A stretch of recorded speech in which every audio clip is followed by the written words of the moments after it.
try this live stream again. For those of you who were here last week, you probably saw that it didn't work well, so I canceled it. I'm thinking that's gonna be the case again this week. I'm just watching right now, and I can tell there's lagging that's already starting. So, but I'm gonna have to go through it, and unfortunately, I may still try live streams from now on, but my internet's just very bad, and so I don't know how well I can continue live streaming. Unfortunately, it may end up with me pre-recording these videos and then putting them out to you all in a very rough version, very minor editing. But we'll try it today. We'll see how it goes. Maybe early mornings are better, and trying a happy hour live stream around 5 is when everyone's on the computer. Or maybe it's just the straw that breaks the camel's back and it's time to go get a different provider. Anyway, we are talking about the topic that we were going to talk about last week, which was chems. This is usually the topic that most aquarists loathe talking about because it's really the chore that most of us don't want to do on a regular basis. But especially as a beginner, it's extremely important. And we're going to go through really the basics. Pretty much a master kit will cover most people. And then I have a few extras that I'll throw in there that for what reasons you may want them. Most of them being for planted aquariums, but a couple other concepts as well. Before we get started on chems, I just want to take a quick moment and bring this thing. Let's see if I can bring it in very carefully. This is actually our Wabikusa. This has probably been growing for about 2 years, and unfortunately you can't see into it very well. But this is it's heavy. We just threw this together with a bunch of scrap materials and some leftover plants and clippings from other plants. And after a long time, this has kind of been the proud moment. If you follow me on Instagram or Facebook, you'll probably see later today that of my top 3 favorite tanks, terrariums, etc., that is going on right now, which there's probably over 20 at this point. That is number 1. I almost no work to it. Every maybe a quarter, we'll clean the algae out of it, and do some clipping of any dead leaves. But past that, 2 years running great. May end up putting some shrimp in here shortly just to see how it goes. And then right behind me, while it doesn't look like much, if you are like me and live in the South where there's a bajillion bugs that want to eat you, this is lemongrass. We have now put lemongrass or lemon balm in every room of our house and it has been very successful in keeping mosquitoes from biting us. Previously, we were having to put fans in every room so that it wouldn't tear our legs apart, or wear sweatpants or long sleeves so that we wouldn't get bit. But it's oddly enough like a force field. It keeps them away. I have no problems right now with no fan on me. So great. You got to move them outdoors because they need full sun. But if you need something to help get rid of your bugs, lemongrass, lemon balm, if you live down in the South, work really well. So that little side tangent now done. Ooh, excuse me. If you all have any questions about the Wabikusas or lemongrass or anything, we're still learning a lot on the lemongrass or lemon balm, but I'd be happy to talk about it. Here to help people and educate as much as I can. But let's move into chems.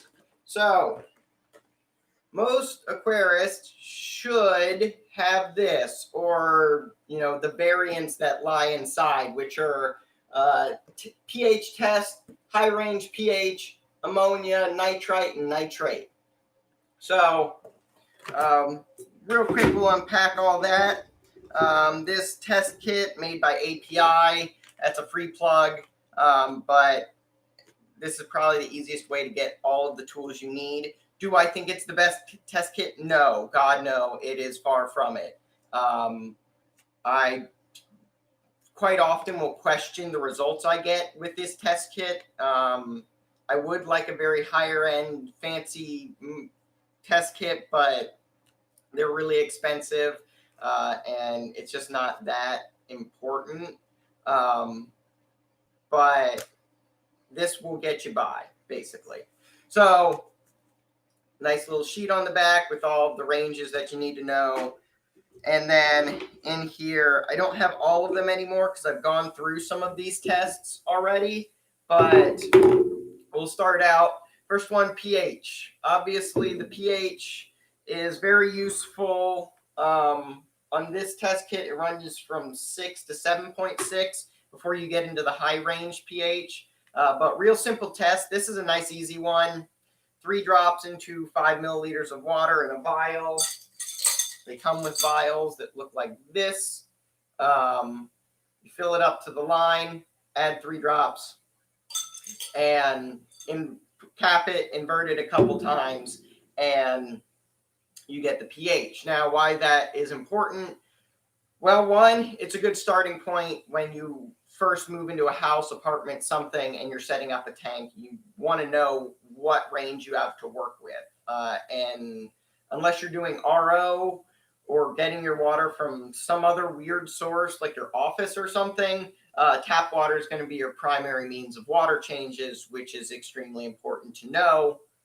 Like if you live here where we have liquid rock and this is basically trash to me, like I can't use it. Our pH requires this guy, high range pH. This would probably be mostly for saltwater aquariums. 5 drops of this in 5 milliliters, same concept, just a couple more drops, and that will help you get from 7.4 to 8.8. My tap usually runs about 8 to 8.2, so I have to use this just to figure out what my tap is like. Now, with that said, if you live on a well, it's probably going to be a little more consistent in terms of pH and water parameters. But if you live like me in the city, that can vary widely because they don't dump the same amount of nutrients or cleaner in the water all the time. They also do scrubs during periods. There's various other factors that go into play from your water treatment facility or wherever you get your water from if you're on city water. So something to keep track of if you do live on city water, because it may not always be the same. But so pH, going back to high range, regular pH, whichever it may be, the important thing is this is really going to help tell you what you can keep.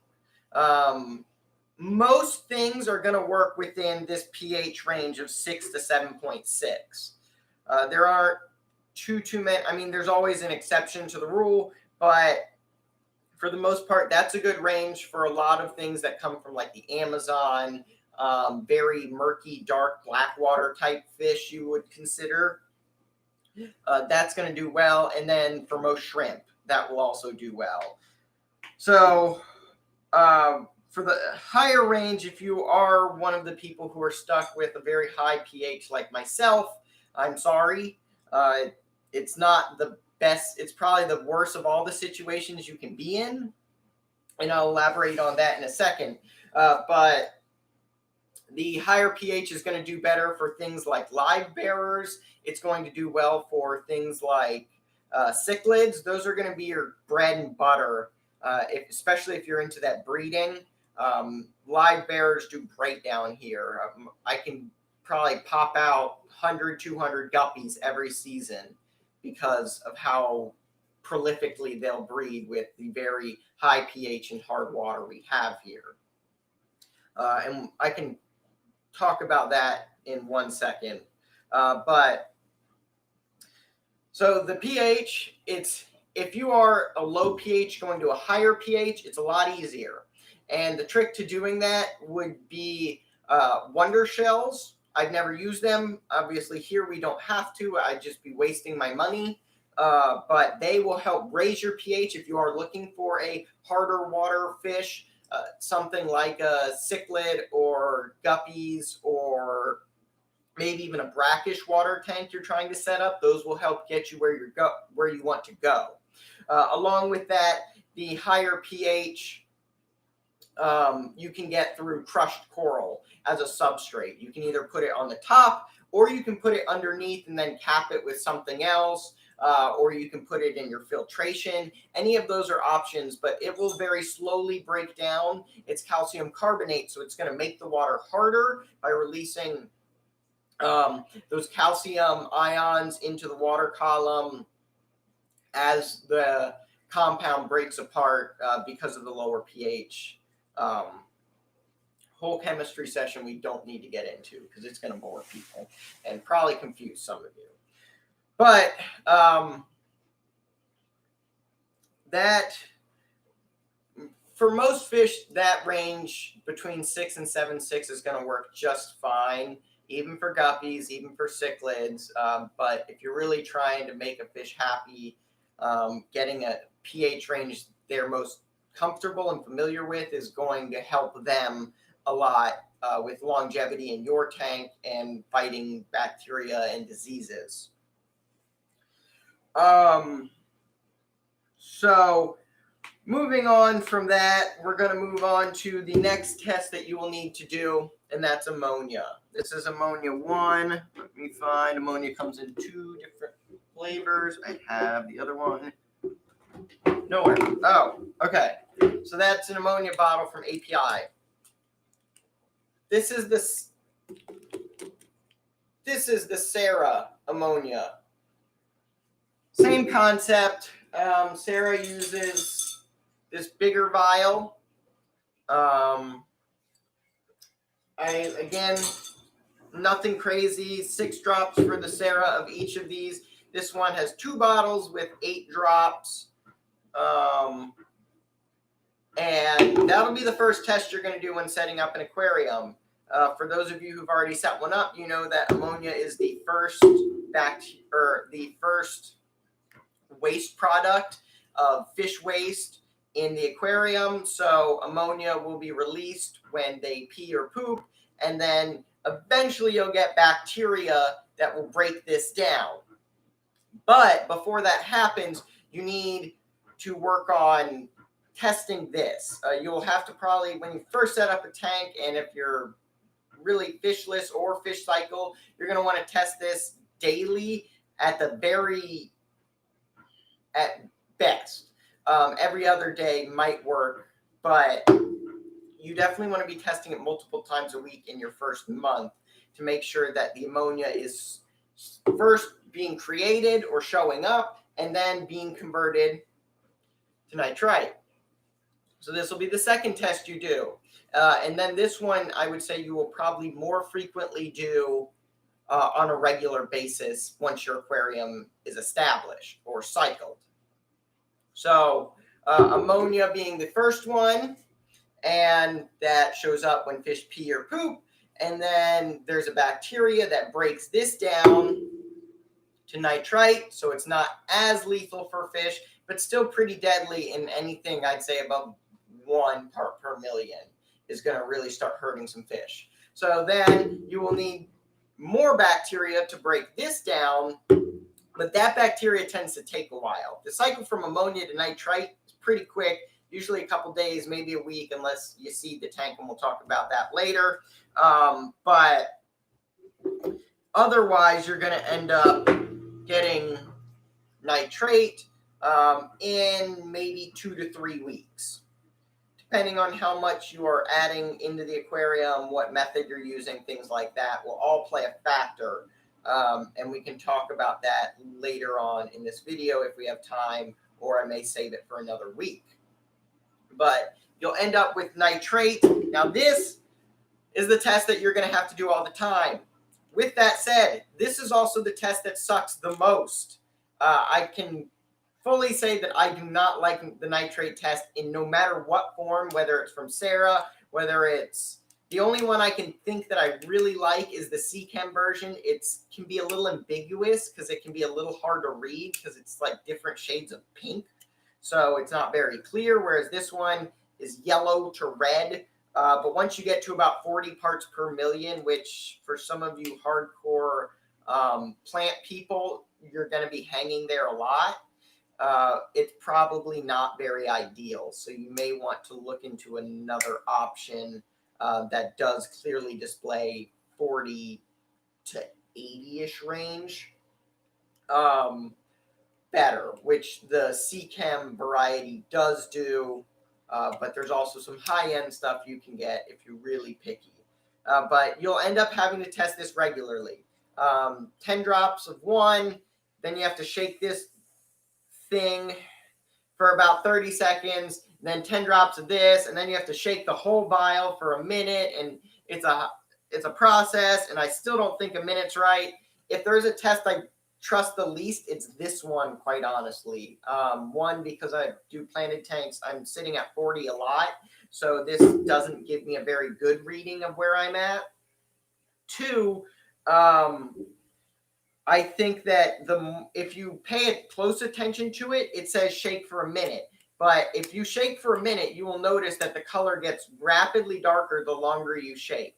Now, I know it will then tell you to wait for 5 minutes. Now, I don't doubt that there's some kind of testing that's been done on this, but I debate whether or not you are going to get the most accurate reading from a whole minute versus a different increment of time, say 20 to 30 seconds of shaking.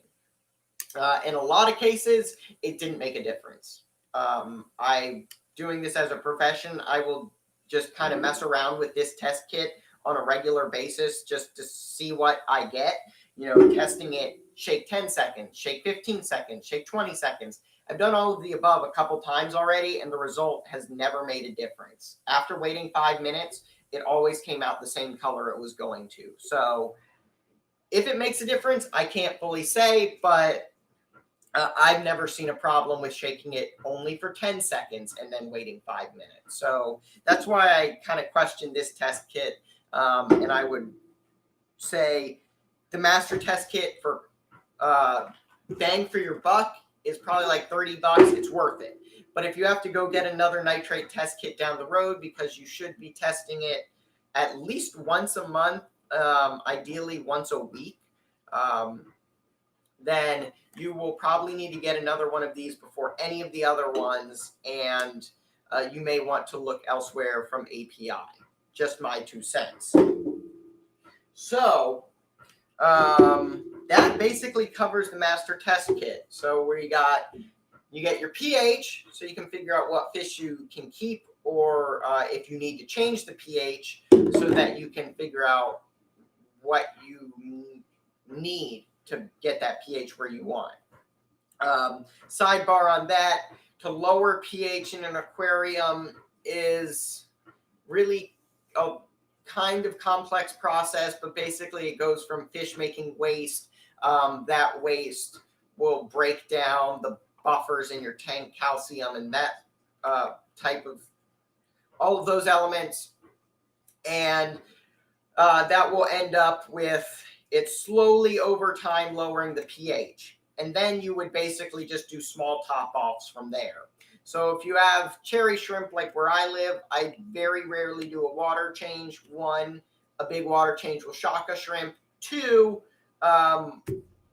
the pH with my active substrate has slowly lowered it. I'm talking like maybe down to 7, 8. And I'll just do slow additions of water from there. Now it's going to bring it back up because eventually I'm going to run out of things to lower that pH without any fish in the tank. But if you have fish in a high pH, their waste will slowly break down those buffers in the tank, which will eventually help slowly lower the pH in your tank. And then from there, you can just do top-offs or very small water changes. But that can be a process, and it's very tricky to pull off.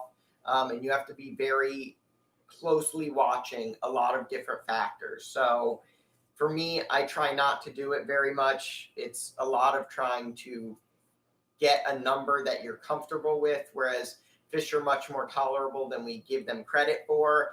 And I think in most cases, they'll tolerate a pretty wide range, even what's listed online. The goal is just making a lot of other parameters good and comfortable for them so that they don't get sick or start to pass away from bad conditions. So then you have the nitrogen cycle starting with ammonia. Once ammonia has been converted by bacteria to nitrite, after a couple days, maybe a week, then maybe 2 to 3 weeks, depending on how you're doing this, you're going to end up with nitrate, and then your cycle's done, and you can start adding fish. Add slowly, of course. You don't want to add too many, or else you will cause what we call a mini cycle, and the whole process will begin. That happens when there's not enough bacteria and too much waste being produced.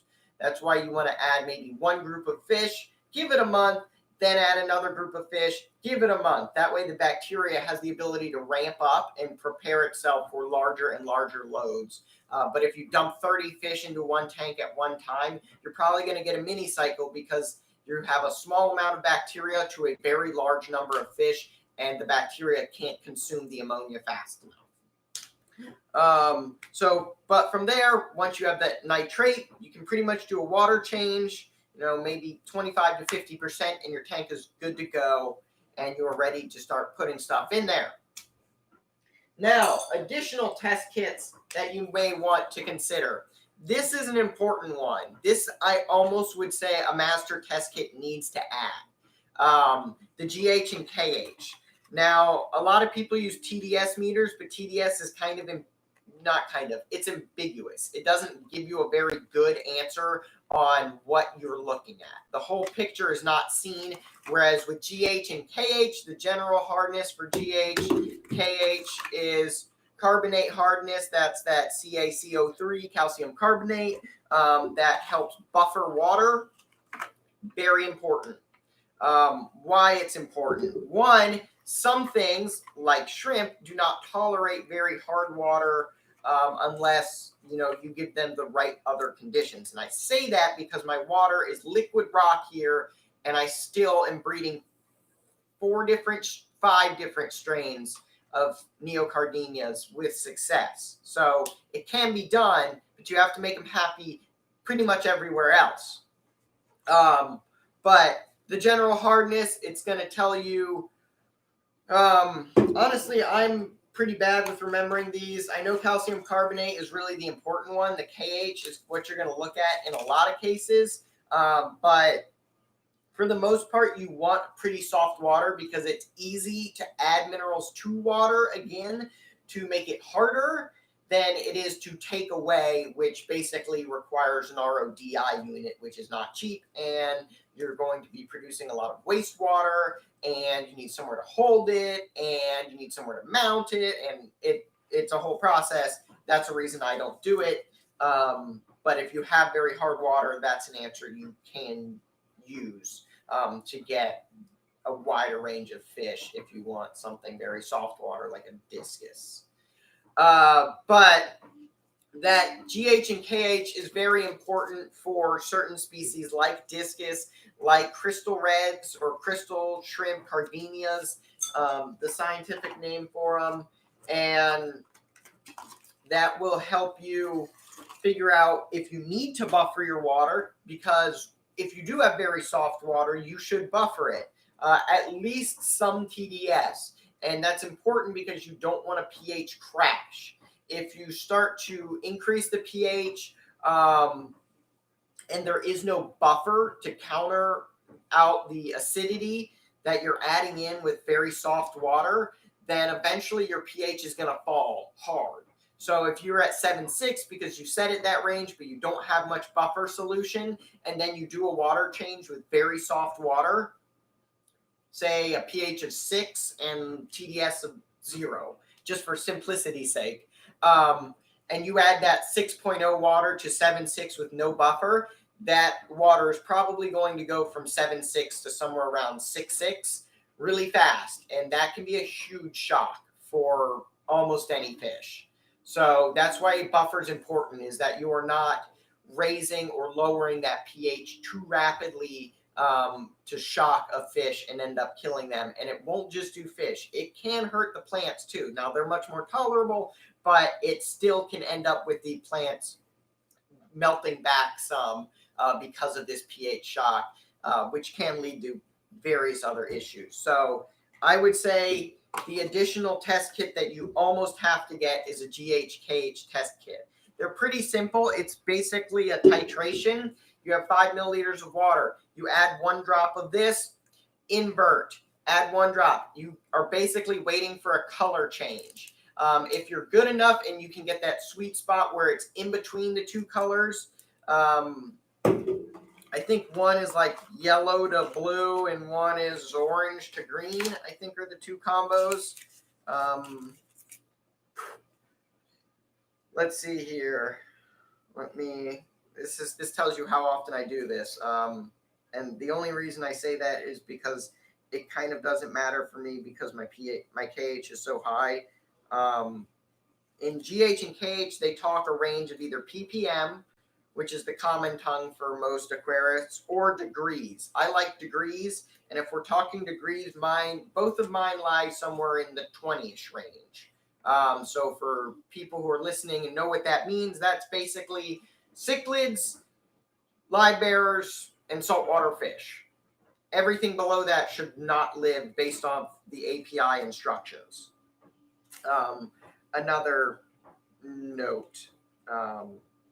So yes, you are going to go for the KH. It ends up being yellow to what will eventually become, I believe, blue. No, it will be, yes, yellow to blue, and then it will be orange to green for the GH. So it's a titration. Eventually those colors will show up. If you can get kind of a lighter in between of those 2, that's really the most accurate reading you're going to get. But overall, pretty simple test, very important test. It's like, this says $10 on it, so I probably got it for $10, and I still have it. Again, I probably don't use it very much as some people should use it, but that's just because my water is so hard, it doesn't make a difference. I mean, not important, but definitely worth getting, especially if you want to start going hardcore mode with those discus, those crystal reds, or if you want to go the other direction, you're looking for a brackish water, saltwater tank, you want those cichlids, you want those live bearers. This all is very important. So I recommend this for pretty much all the time having on hand. All right, moving on. Iron test kit. This really isn't super necessary. This is another big one if you are a plant nerd like myself. Also, this can be useful for, I believe, corals and things. And not only that, but inverts of any kind. Too much iron, as it is a heavy metal, can start killing them off very quickly. Now, if you dose iron in a tank, it should disappear very rapidly. So if you dose it and then come back and test a couple hours later and it's still apparent, then you may have an abundance of iron either through your tap or you're adding too much in. And that can lead to blackbeard algae and lots of green thread algae, which I can tell you is a nightmare to deal with. It is a real pain in the butt. So iron test kit, not really necessary. But if you do suspect iron to be the culprit in an algal bloom, then it may be worth picking up. I think that was like $13. Let's see. Phosphate test kit. This is an important one for a lot of your stem plants. This one is, if you start losing leaves on the bottom or it looks kind of wilty or flimsy, this is very important. Phosphate's important for the stems of stem plants. So I actually dose a little extra of this in all my tanks. Now, be very careful because it does it gets absorbed very slowly. Eventually, it'll get picked up very quickly by the stem plants, but they can hold phosphate in their stems for months at a time without needing any more. It's a micronutrient, so you don't really need to add it a lot. I might add it once a week if I have lots of stem plants, but if I don't, maybe once a month. But that one you have to be careful with because it will grow thread algae if you overdose it. So this is a good test kit to have if you are like myself and you don't have a lot of phosphate in your tap water, but you need to add some, but you don't want to add too much. Or if you think something's wrong with your stem plants, this may be one to look into because it could be a phosphate deficiency, in which case you would need to go get something like Chem phosphate just to add a little bit more in there to help them with their lower leaves and with that stem itself. So,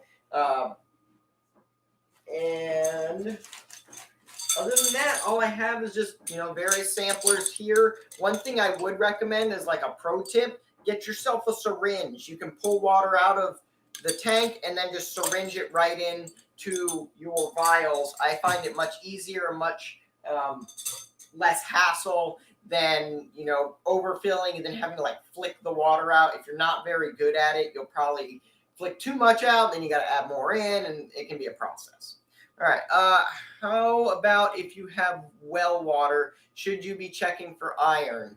I would say you could once. I think Home Depot, Lowe's, those types of places can offer a water treatment test kit so that you can test for iron.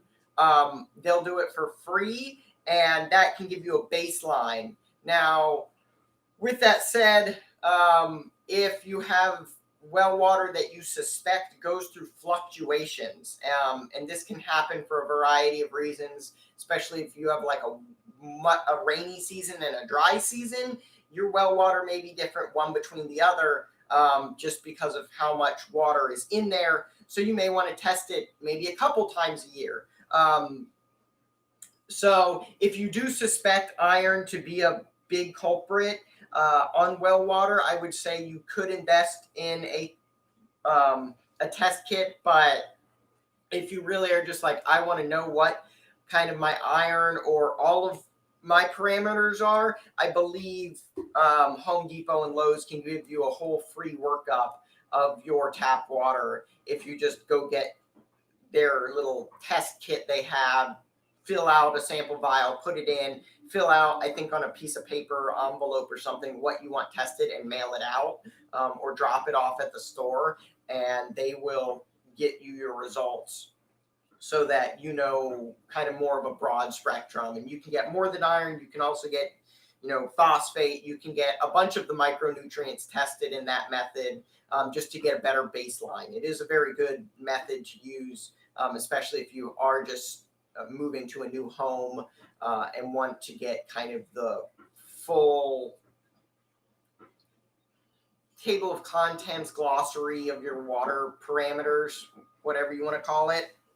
So yes, that would be my answer for iron. Now, another one, losing leaves on the lower stems of stem plants. Now, one that could also be lighting. Eventually, if there's just too much lighting casting on the plants itself, or too much overshadowing, the upper leaves will kind of cast out the lower leaves. They're not getting enough light, and they'll start to deteriorate and fall away. Now, CO2 helps with that. Along with CO2, phosphate does help with that in small amounts. Again, be very careful. But also angled lighting or multiple lights, or hanging a light up slightly higher so there's more coverage. I've even known people to put a little backlight on the back of their tank so that it shines through the lower level, that bottom few inches where people tend to lose those leaves. But it's really up to yourself. In a lot of cases, I know it's going to happen, but for the overall look of the tank, if I'm happy with the way it's looking, and I might be missing the bottom 5 or 6 inches, but the top 7 or 8 are sticking above the hardscape, and that's the look I'm going for, then I'm okay with it too. But that's all. It's about all I have for chems today. It is a daunting task. It's something that most people don't want to do. It's something that you should be doing once to twice a week at the very most, and especially if you start suspecting problems in your tank. There is one caveat that I will give a non-beginner. That means you have been doing this hobby for at least 6 months. I would say a year to be good. And that is if you will become consistent and routine on changing water.